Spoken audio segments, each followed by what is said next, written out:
Hey guys, Jordan here. In this video, I'm going to be talking about issues as you grow your real estate photography business. So let's get into it. All right, so on this channel, I talk about real estate photography. So if that's a topic you're interested in learning about, make sure to subscribe as I put out daily videos on that content.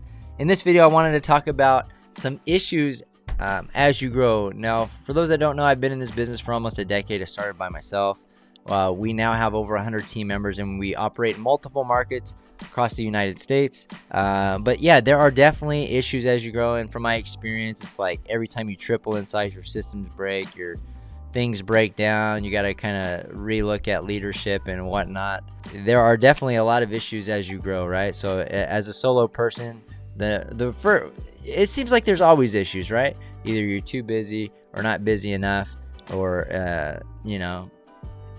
there's a whole lot of things that come to mind. But first off, when you first start your real estate photography business, the main issue is not having customers. So people that don't know you and what you do. So you got to do whatever you have to do to get out there and let people know that you're a real estate photographer and are in the business. And I made a video recently about adding value to your customers essentially for free.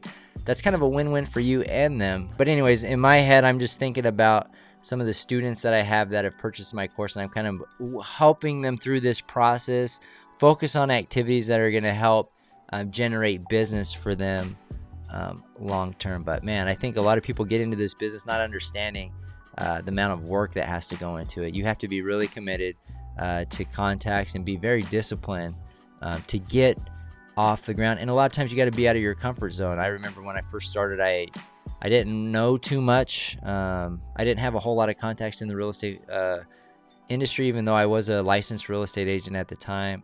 You know, I went to offices, did presentations, just basically sold them why they should hire me or use me for the real estate photography. And I got lucky. You know, I landed some really big clients initially that were giving me consistent business week in and week out, and that's a great base for your business. So you got to have those good base, and then you can go off over these one-offs.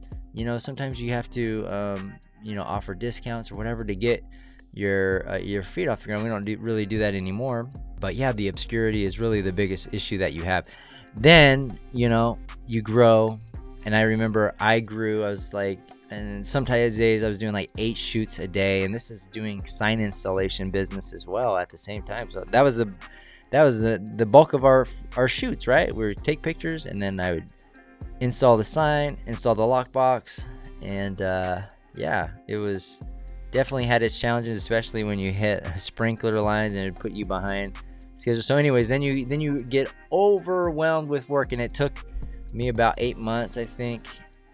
It was about 8 months. Then I hired my first employee, and I think that was a key hire for me. Very hard worker, really appreciative to this day. Hard work and dedication. He doesn't work here anymore, but you got to have somebody that is kind of that has the commitment, not necessarily as much as you, but pretty dang committed as a second person. And then money can become an issue if you have seasonality, which was kind of my issue because it slowed down at the end of the year. Wasn't too familiar with seasonality, which is another issue you'll run into.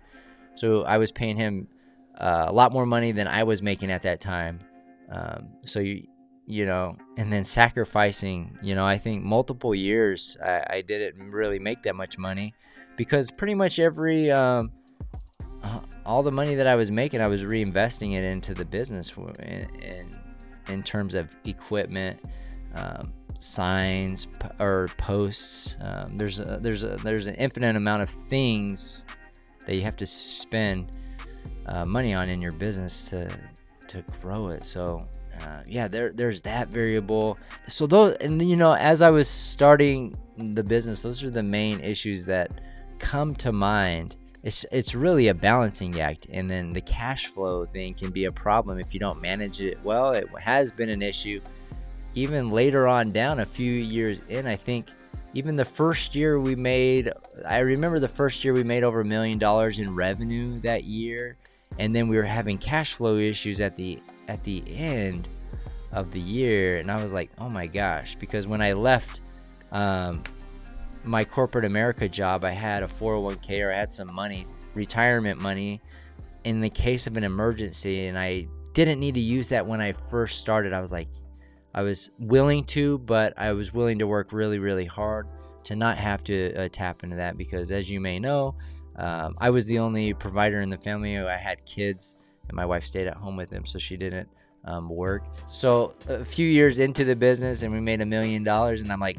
I'm about to have to tap into my retirement. At that point in the business, I'm like, man, how am I doing such a poor job with cash flow management? And talking to some of my students as well, it's a common problem out there. So you got to keep an eye on your cash flow. You know, our business is always run on cash, right? I never wanted to get into the debt game or loans and this and that or financing.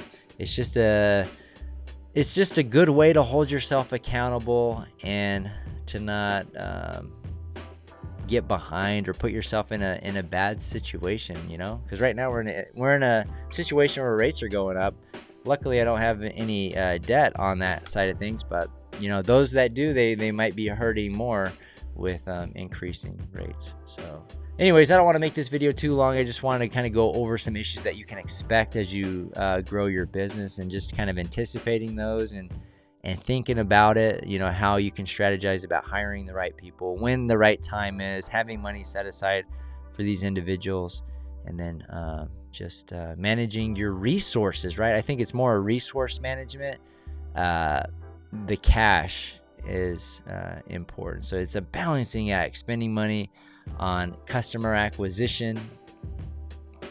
And yeah, anyways, there's a lot that comes to mind because I haven't been in this business for a long time. You know, definitely there's some issues. I think we have most of them kind of figured out by now, but you know, there's always issues that you're going to run into. So there's going to be great times and bad times. It's either too busy or not busy enough, or understaffed or overstaffed. And it's just, you know, parts of, you know, the business that we're in, I guess. So anyways, if you got value out of this video, hit the like button, and we'll see you guys on the next one.